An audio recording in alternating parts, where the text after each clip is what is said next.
Good day everyone, welcome to our channel.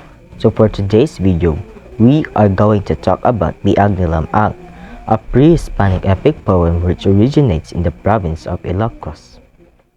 We will know about the story analysis of Biag ni Lam-ang, the epic story of Biag ni Lam-ang, the background of the author.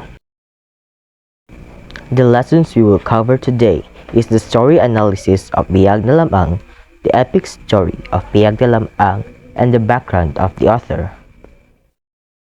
The elements present in the epic poem is the theme, plot, character, and setting. Theme. The theme of the epic revolves around the bravery and courage of the main character portrayed by Lam-ang, who was gifted with speech as early as his day of birth, who embarked on a series of adventures which culminated in his heroic death and subsequent resurrection. Plot. He goes on a quest to avenge his father's death at the hands of the Igorot people.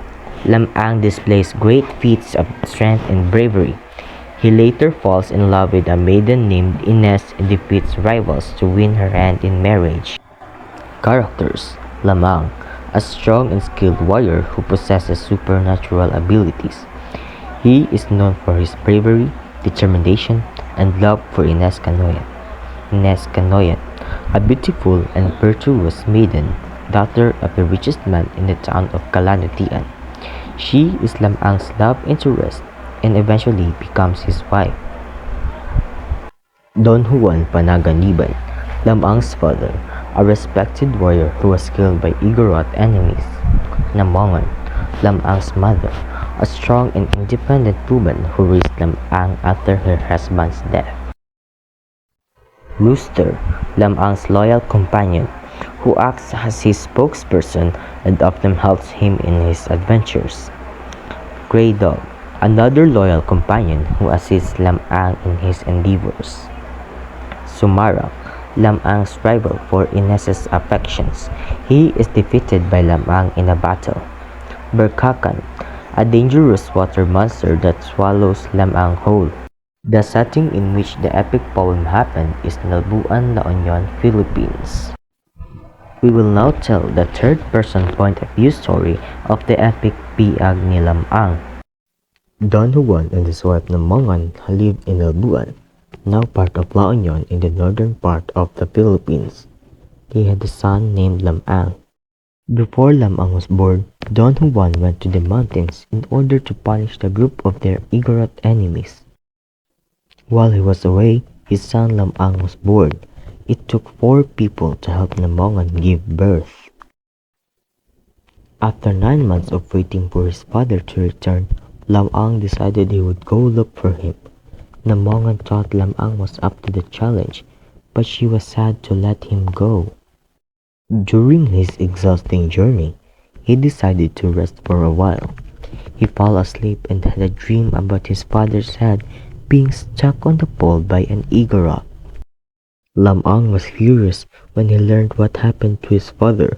He rushed to their village and killed them all, except for one whom he let go so that he could tell other people about Lam-ang's greatness. Upon returning to Nalbuan in triumph, he was bathed by women in the Amburayan River. All the fish died because of the dirt and odor from Lam-ang's body. Lam-ang grew to be a fine man.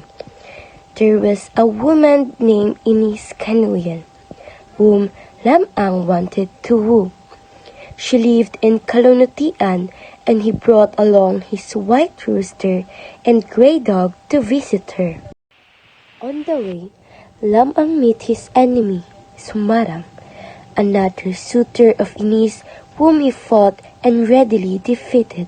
Lam-ang found the house of Ines surrounded by many suitors, all of whom were trying to catch her attention. He had his rooster crow, which caused a nearby house to fall. He had his dog bark. In an instant, the fallen house rose up again. The girl's parents witnessed this and called for him. The rooster expressed the love of Lam-ang. The parents agreed to a marriage with their daughter.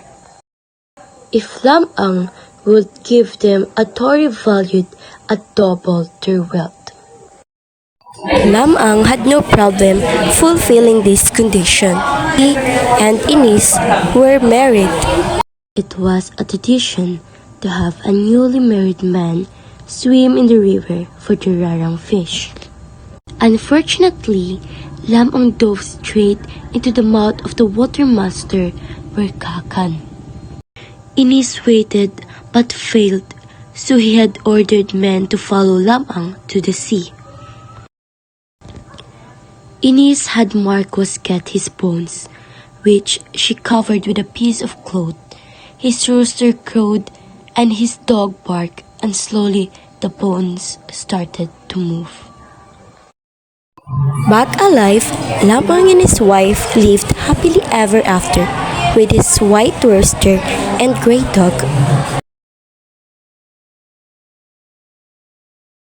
Reading analysis. Questions. What are the major events in the first part of the narrative that describe the problem and conflict? What are the major events in the middle part of the narrative that describes the crisis and climax?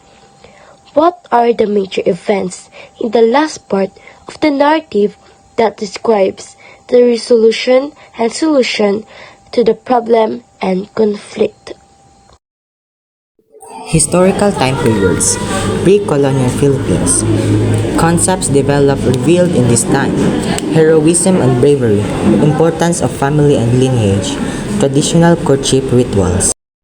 Supernatural beliefs and practices. Social structure and roles. Let's know something about the author. Pedro Bucanic, 1592 to 1630. Ang biag ni Lam Ang, to preserve Ilocano culture, traditions, and values, promoting national identity, education, and community empowerment.